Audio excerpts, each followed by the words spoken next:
A lot of you guys have been asking me for a Rokas Jokubaitis update, and we got one, and we're going to break it down on today's show. But first, make sure you are subscribed, because when the Knicks make a move, we make a video. We actually put out free videos every day on your New York Knicks, and we go live for every single game doing a watch party. So if you love this squad, hit that sub button right now.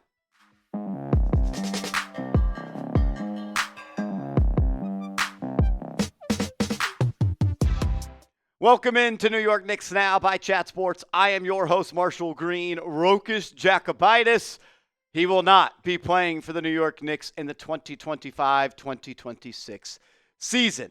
It's really been a long question of, is he ever going to come over to the NBA and play for the Knicks? Do the Knicks want Jokubaitis to come join this squad? Does he want to join this squad? And I think today we kind of got our answer on that, as he has signed a 3-year deal to go play for Bayern Munich overseas. And look, he could get a buyout out of that deal maybe down the line, but just being honest, I don't know if he's ever going to join the Knicks. And it's unfortunate because he was the number 34 overall pick in the 2021 NBA draft by the Knicks. He actually played in the Summer League, 2 different stints in 2021 and 2024, and I thought he showed some nice things. And when you go and watch his overseas film, he's a point guard through and through. He takes care of the basketball. He's a really skilled passer. He can finish around the rim. He's improved as a shooter from downtown. And where the Knicks kind of sit at their point guard spot,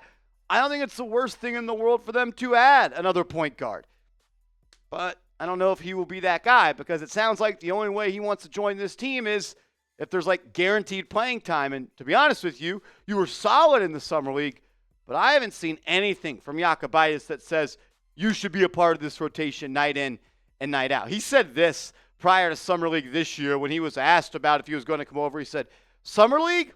No, I went 2 times. I think I showed myself. Now it's up to them. I'm in Europe, enjoying basketball here. But in the future, you never know.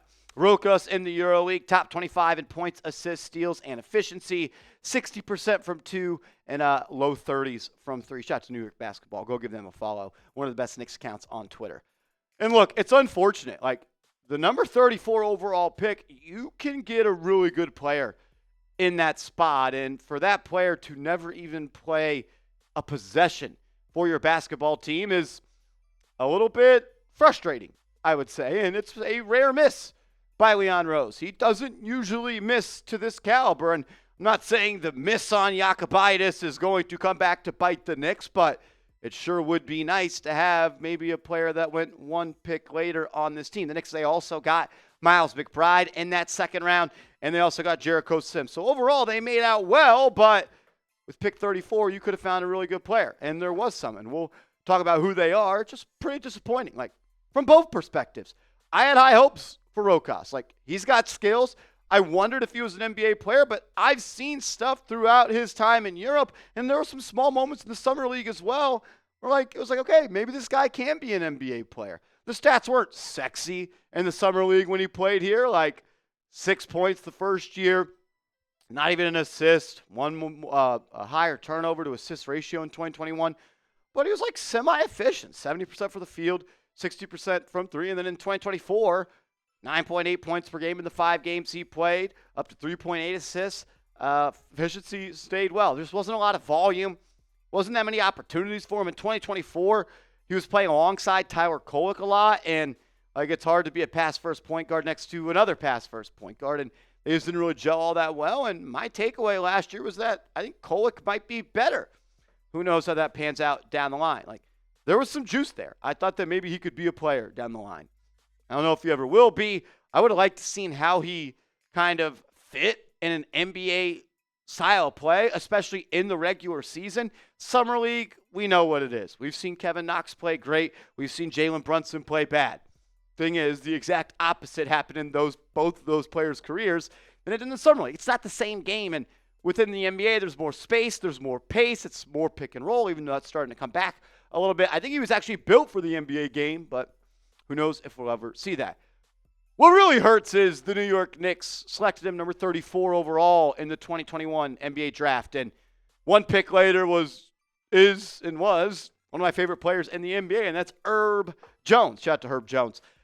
Would be an awesome player on this team. A two-way wing. He's athletic, one of the best defenders in the NBA, can guard at the point of attack, can guard on the wing, and he's improved as a shooter. And the Knicks, they could use a guy like that. Also, another one of my guys that I wanted the Knicks to trade for, Ayo Dosunmu. He'd be an awesome backcourt six-man for the New York Knicks. I would love to see a lineup of Brunson and Ayo. Like, if you could have had one of these two players instead of Rokas, like, I don't know how much – your team would be way different. Like, this is a legit NBA rotational player. This is a damn good player as well. And I know it's 20 picks later, but even Aaron Wiggins, who had some moments in the NBA playoffs and got some tick in the NBA finals, he went 55th overall. And I know I'm cherry picking here. It's not the end of the world. I'm not mad at Leon. I don't want you guys freaking out in the comments section. Just unfortunate. And I think we're kind of at the end of the road for the Rokas, like, experiment in the saga. Like, you just signed a 3-year deal to stay overseas. You said you think you've shown enough in the Summer League for the Knicks to bring you over. I don't know if that's actually true. So you're going to Bayern Munich. You're playing for 3 years. Maybe there's a buyout. I don't know. Maybe we revisit this topic down the line.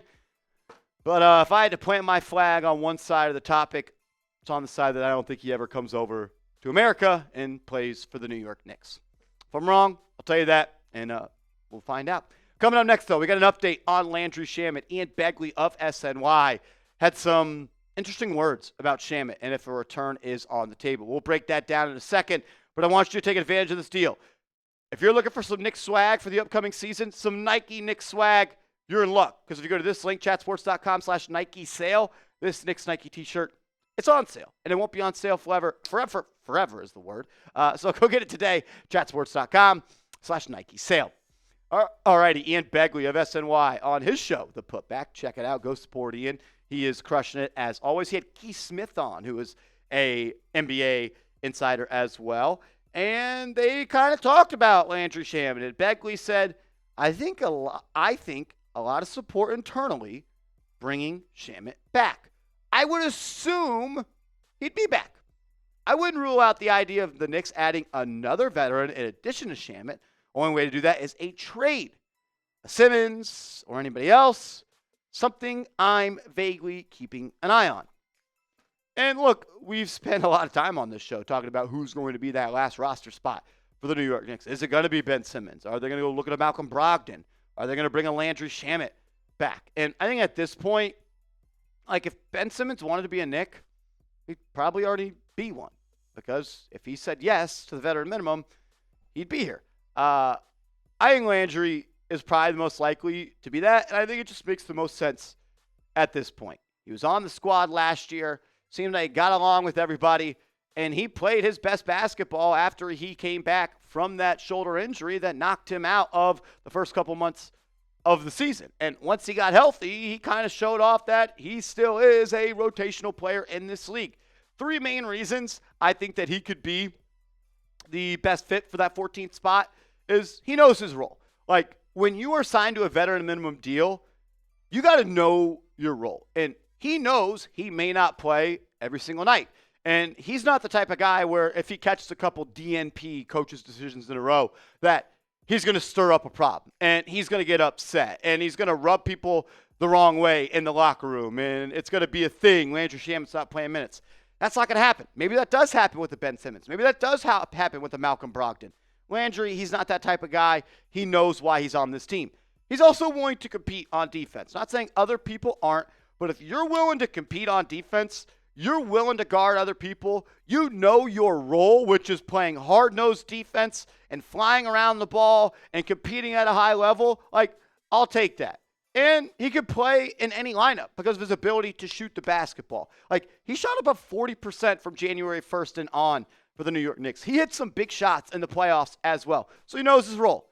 He's willing to compete on defense, and I think he can play in any lineup the New York Knicks want to bring. Like, you look at the bench players on this team. McBride, Kolek, Clarkson, Dadier, Hart, Yabusele, and Huck Porty, if Mitchell Robinson is that fifth starter.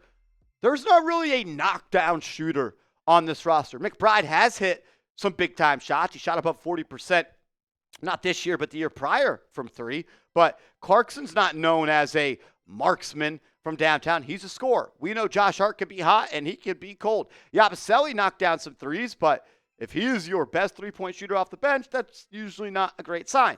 And Landry Shamet, he could be that guy. At 28 years old, shot better than 46% from the field last year, willing to defend multiple positions at 6'4", another year of an off-season, working back from injury. I don't hate it. It's a veteran minimum, and I think that might be the most likely option at this point. What do you think? Should the Knicks bring back Shamet to this squad? He's got a relationship with the players. I think it makes a lot of sense, and it's a vet min. I don't know. Type S for sign, type P for pass. Make sure you are following me on Twitter and Instagram because the Knicks make a move. I'll let you know over there.